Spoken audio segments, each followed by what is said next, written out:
Cortiço dos anos 1890 sendo relido nos anos 1990. A criatividade passando na boquinha da garrafa. Esse é o episódio de hoje. Seja bem-vindo a mais um episódio do Tenho Altas Habilidades, em que uma pessoa superdotada, eu, conto histórias de pessoas superdotadas. Essa história pode ter sido minha, pode ter sido sua, pode ter sido de alguma outra pessoa superdotada. E se você quiser contar a sua história, nos mande no tenhoaltashabilidades.com.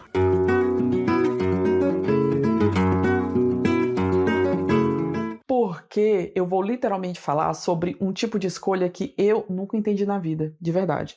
Tem gente que cresce ouvindo que precisa escolher um lado. Ou você é das exatas, ou é das humanas, ou você gosta de números, ou gosta de palavras, não tem como gostar dos dois ao mesmo tempo. Ou você é da lógica, ou você é da criatividade. Eu, de verdade, nunca consegui escolher. Sinceramente, também eu nunca quis, nunca fiz questão. Eu sempre fui tanto de exatas quanto de humanas. Exatas e humanas, juntas, ao mesmo tempo, com a mesma intensidade, porque eu devorava livros de história, romances, clássicos, eu lia sem parar. Ainda leio com uma intensidade meio vida real, de mãe, de professora, de educadora e tudo mais, mas leio bastante ainda. Só que naquela época, eu, adolescente, eu lia realmente sem parar. Eu me encantava também com fórmulas, com estruturas, com padrões, com números, com física, matemática, química, tudo que era das exatas. E como se isso não fosse suficiente, eu ainda queria o palco, a cena, o movimento, a voz. Se tivesse alguma apresentação na escola, claro, literalmente eu estaria lá. Teatral, musical, leitura dramatizada, qualquer coisa podia me convidar que eu já estava lá. E às vezes como atriz, às vezes ajudando até a escrever as peças, às vezes organizando, às vezes dando ideia demais. Enfim, sempre ali no meio de toda aquela cena. Sempre dando muita ideia. E foi nesse contexto que, em plena adolescência lá dos anos 90, aconteceu uma das histórias mais deliciosamente caóticas da minha vida escolar. Alguém da escola, que eu não lembro até hoje, era professora, foi a coordenadora, quem que foi? Alguém lá da escola sugeriu que nós, os alunos da minha sala, fizéssemos o trabalho com uma obra literária brasileira em formato teatral. Então a gente tinha que transformar numa peça. E aí veio a escolha, que era mais ou menos a leitura que a gente tinha feito naquele mês ou naquele ano, enfim. A memória não tá muito boa não, gente. Bem, mas veio a escolha de fazer a releitura do Cortiço, do Aloysio Azevedo. Eu não sei se você lembra da história, ou se já leu, ou se não leu, mas enfim, só para você ter uma ideia sem muito spoiler, é um romance naturalista, passado num cortiço, numa favela, alguma coisa assim, com personagens muito, muito intensos, com conflitos sociais e com a icônica Rita Baiana. Eu ficava, assim, muito, muito encantada com a Rita Baiana, com aquela mulher sensual, vibrante, provocadora, cheia de vida, tudo muito intenso e tudo muito, assim, corporal, sabe? Bem daquele tipo de literatura.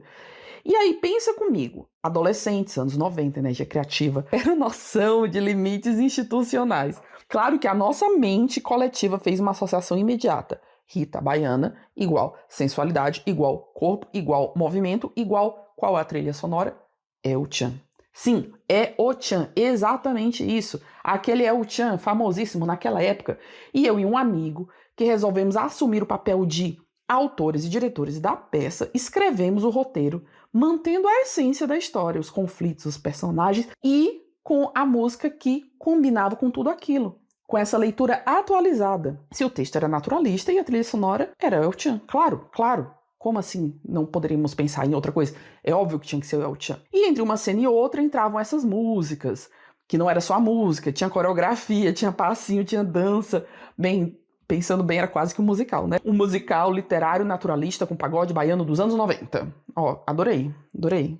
Era isso que era naquela época. Ninguém entendeu a nossa criatividade, assim, a ponto de ter percebido que a gente criou totalmente um gênero teatral novo. Na nossa cabeça, realmente, aquilo era um gênio criativo.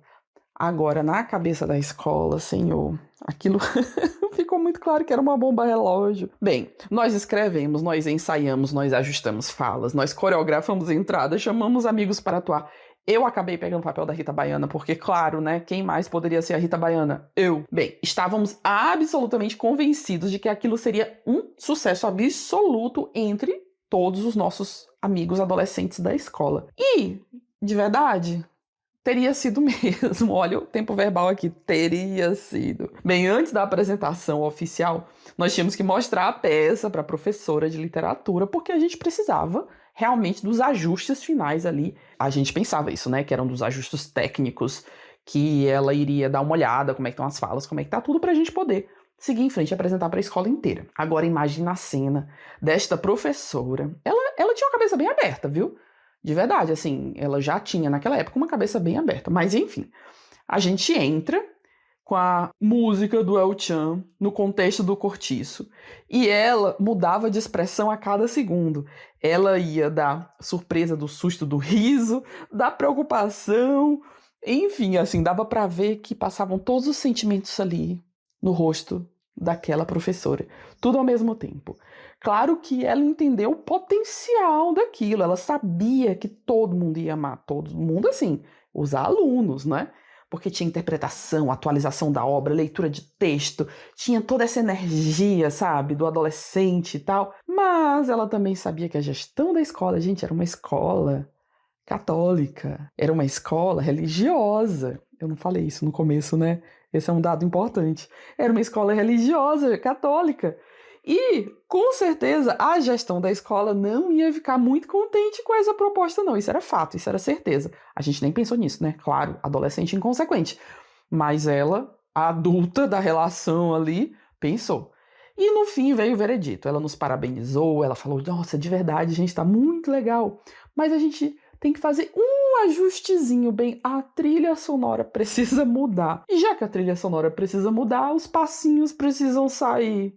Nada de El Chan, nada de músicas com duplo sentido. E infelizmente, ou a gente aceitava essa mudança, ou o roteiro ia para a gaveta. Claro que por fim a gente acatou, né? Não tinha o que fazer, porque a gente ainda queria que o roteiro, do jeito que fosse modificado ainda, ele fosse apresentado. Bem, adaptamos a trilha, botamos as músicas animadas, mas nada de duplo sentido. Tiramos os passinhos, porque enfim, né? Foi a nossa solicitação para que a peça fosse ao ar, e mantivemos a força do texto, da encenação, da vontade, da energia. Foi sucesso, foi divertido, foi potente. Foi uma explosão realmente de criatividade, e mesmo a gente sem ter tido a oportunidade de botar as músicas que a gente queria, a gente estava sentindo elas ali durante o processo de apresentação da peça. Era como se tivessem deixado a gente colocar a nossa trilha sonora original.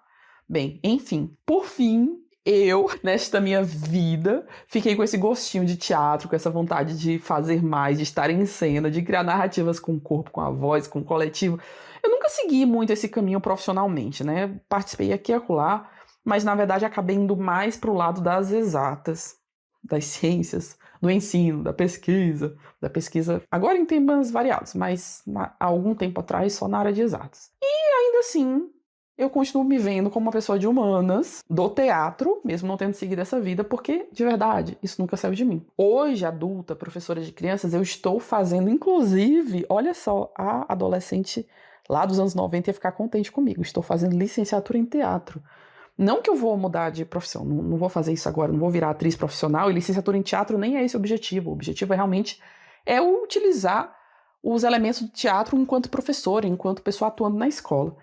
Mas, enfim, se não é para virar atriz profissional, é para quê? Né? É para integrar a adulta de hoje com a adolescente de ontem, para aprimorar as minhas práticas, para dar voz, mesmo que de forma meio tangente, a essa adolescente criativa que um dia dirigiu o Cortiço ao som originalmente do El Chan, que teve que modificar por uma certa censura, como eu já falei antes, né? E, enfim, isso pareceu naquela época a coisa mais lógica do mundo, ficou para trás, mas ficou o sentimento. E essa história fala muito sobre superdotação, porque essa dificuldade de caber numa única caixa, essa vontade de misturar linguagens, essa forma de enxergar conexões improváveis, essa criatividade que transborda, que às vezes até assusta, ela tem muito a ver com a superdotação. E também fala de algo muito mais simples, né? que é a importância de não abandonar completamente aquilo que nos fez vibrar um dia, mesmo que a gente siga caminhos inesperados. Bem, muito obrigada por quem ouviu até aqui. Espero você nos próximos capítulos. Espero você também se juntando à nossa newsletter. A gente tem aí textos sendo enviados com uma inspiração super legal ligada à superdotação. Nós temos a nossa comunidade, nós temos os nossos formulários de autoconhecimento para que você possa aí se aprofundar no seu lado de autoconhecimento, de se conhecer, de entender a superdotação, de entender as altas habilidades, de se entender, mesmo que você não chame de superdotação, de altas habilidades, ou como quer que você chame. Enfim, então participe. Entre no site e veja lá como que você pode cada vez mais se autoconhecer e se juntar a outras pessoas que vivem nessa intensidade aí, que eu tenho certeza que você tá me ouvindo também vive, tá bom? Um beijo!